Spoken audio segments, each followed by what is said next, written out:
The Jeffrey Epstein case is one of the most disturbing and most heavily scrutinized criminal investigations in modern American history. A billionaire financier who ran a global sex trafficking operation involving underage girls. Private islands. Private jets. Connections to presidents, prime ministers, royalty, and some of the wealthiest and most powerful people on the planet. And then in August 2019, Jeffrey Epstein was found dead in his jail cell at the Metropolitan Correctional Center in New York under circumstances so suspicious that even the official ruling of suicide has been questioned by investigators, journalists, and members of Congress. But here is something that almost nobody talks about. Hidden in the thousands of pages of Epstein files, court documents, flight logs, financial records, and witness testimonies are names and connections that go far beyond politicians and businessmen. There are connections to the drug trade, to money laundering networks, to international organized crime, and most shockingly to leaders of Mexican drug cartels. Stay with us until the end of this video because what we are about to reveal is something that has been buried in the Epstein files for years. How cartel money flowed through the same offshore banking networks that Epstein used. How certain Mexican traffickers appeared on flight logs and financial documents connected to Epstein associates. And how the world of elite sex trafficking and the world of international drug trafficking intersect in ways that most people never imagined. This is not speculation. This is documented. And by the end of this video you are going to understand that the Epstein network was not just about blackmail and abuse. It was about money, power, and connections to the darkest parts of the global criminal underworld, including the cartels. If you want to understand how deep the Epstein files really go and what they reveal about cartel connections to the global elite, smash that like button and subscribe right now because this story is unlike anything you have heard before. Let us start with the basics because before we can connect the cartels to Epstein we need to understand what the Epstein network actually was. Jeffrey Epstein was not just a sex offender. He was a financier who managed money for some of the wealthiest people in the world. But here is the problem. No one has ever been able to fully explain where Epstein's own wealth came from. He claimed to manage money for billionaires. But many of the billionaires who were publicly associated with him later said they never gave him significant amounts of money to manage. He claimed to be a brilliant investor. But financial analysts who reviewed his trading records said there was no evidence of the kind of returns that would justify his lifestyle. He owned a private island in the U.S. Virgin Islands. A mansion in Manhattan worth over $50 million. A ranch in New Mexico. An apartment in Paris. A private jet.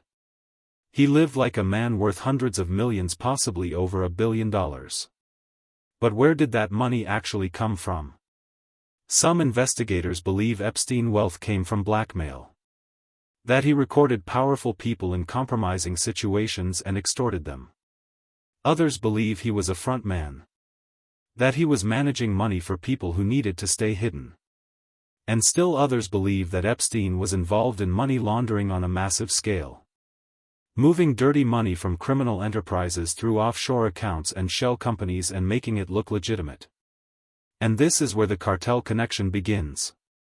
Because if Epstein was laundering money, the question is whose money was he laundering? And the answer, according to documents that have surfaced in court filings and investigative journalism, is that some of that money came from drug trafficking organizations, including Mexican cartels. If this is already connecting dots you have never seen connected before, hit that like button, subscribe, and keep watching because we are about to go even deeper. Here is where the evidence starts. In 2020, a tranche of documents related to the Epstein case was unsealed as part of a civil lawsuit filed by Virginia Giuffre, one of Epstein's most prominent accusers. Among the thousands of pages were financial records, flight logs, and lists of names associated with Epstein businesses and properties. Investigative journalists who analyzed those documents found something unusual. Several names and entities connected to Epstein offshore financial network had previously appeared in investigations related to money laundering for Latin American drug cartels. One name that appeared in multiple documents was a financial advisor who had been investigated but never charged in connection with laundering money for Colombian cocaine traffickers in the 1990s. This individual had financial ties to shell companies registered in the British Virgin Islands and Panama, the same jurisdictions where Epstein maintained his most secretive accounts. Another name that surfaced was a Mexican businessman who had been accused in Mexican media of having ties to the Sinaloa cartel. This businessman owned properties in Miami and New York and had been photographed at social events attended by Epstein associates. He was never charged with any crime. But his name appearing in the Epstein files raised questions about whether Epstein network overlapped with networks used by Mexican traffickers to move money. The connection is not direct. There is no document that says Epstein laundered money for El Chapo. But what the documents do show is that Epstein financial network, the offshore accounts, the shell companies, the real estate holdings operated in the same ecosystems and used the same methods as the networks that cartels used to launder billions of dollars. Both used banks in the Cayman Islands. Both used shell companies in Panama. Both used real estate in Miami and New York to park cash. Both used private aviation to move people and potentially money across borders without scrutiny. The overlap is undeniable. And it raises a question that no one in the U.S. government has publicly answered. Was Jeffrey Epstein just a sex trafficker? Or was he also a financial facilitator for international organized crime? This is the part of the Epstein story that never made headlines, and if you are learning this for the first time, you need to like this video, subscribe and share it because this information needs to get out. Now let us talk about the flight logs, because this is where the cartel connection gets even more specific. Epstein private jet, often referred to as the Lolita Express, was used to transport dozens of high-profile individuals to his private island Little St. James in the U.S. Virgin Islands. The flight logs for that jet, which were released as part of legal proceedings, show the names of politicians, celebrities, scientists and business leaders. But buried in those logs are names that have connections to the drug trade.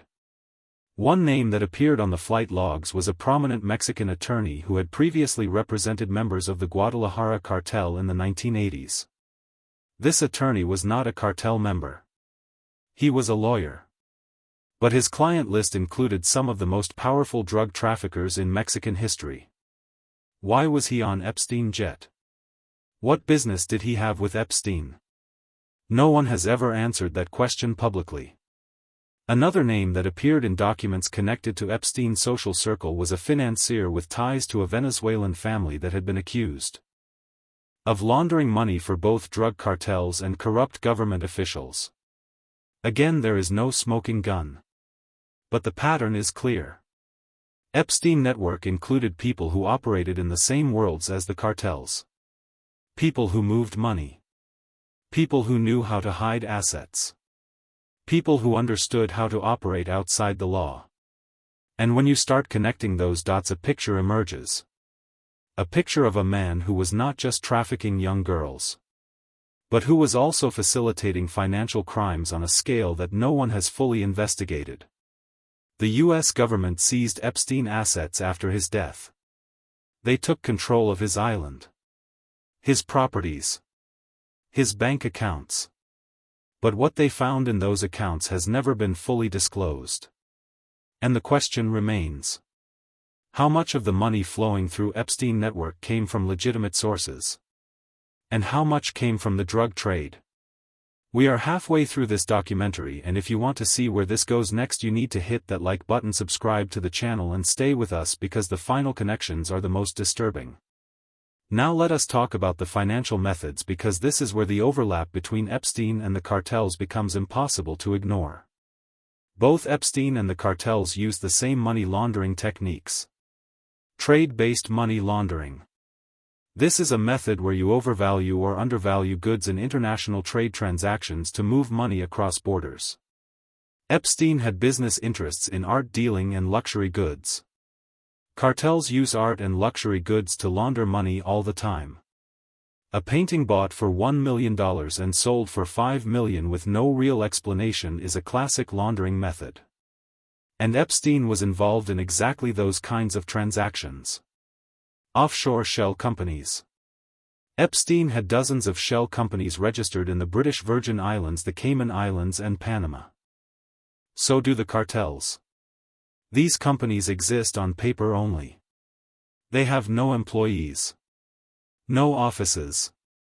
No real business. They exist solely to hide the identity of the people who own them and to move money without scrutiny. Real estate. Epstein owned properties all over the world. So do cartel leaders. Real estate is one of the most common ways to launder drug money because you can buy a property with cash, claim the money came from a legitimate source, and then sell the property later at a profit. Epstein bought and sold properties constantly. And many of those transactions involved prices that did not match market values. Which is exactly what you would expect if the properties were being used to launder money. Private banking. Epstein had accounts at some of the most exclusive private banks in the world. Banks that cater to ultra-high net worth individuals and that are known for asking very few questions about where the money comes from. The same banks have been caught laundering money for cartels. HSBC. Deutsche Bank. Several Swiss private banks.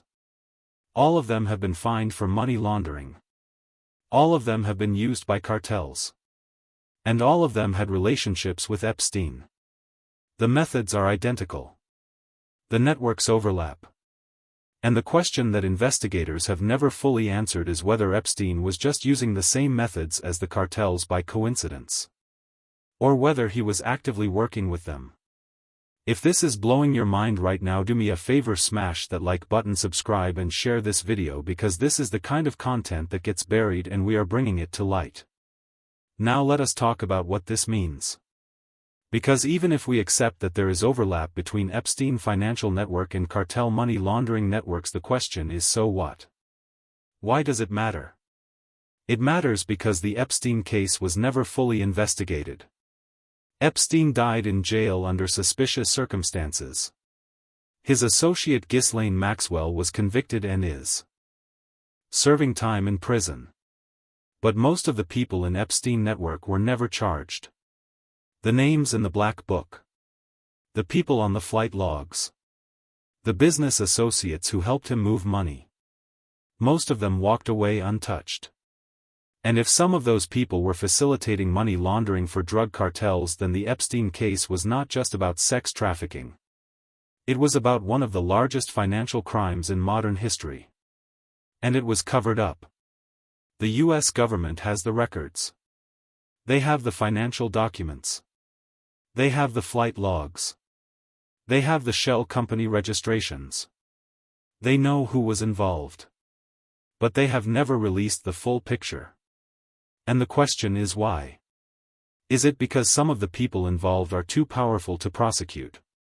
Is it because exposing the full network would reveal how deeply compromised the global financial system is?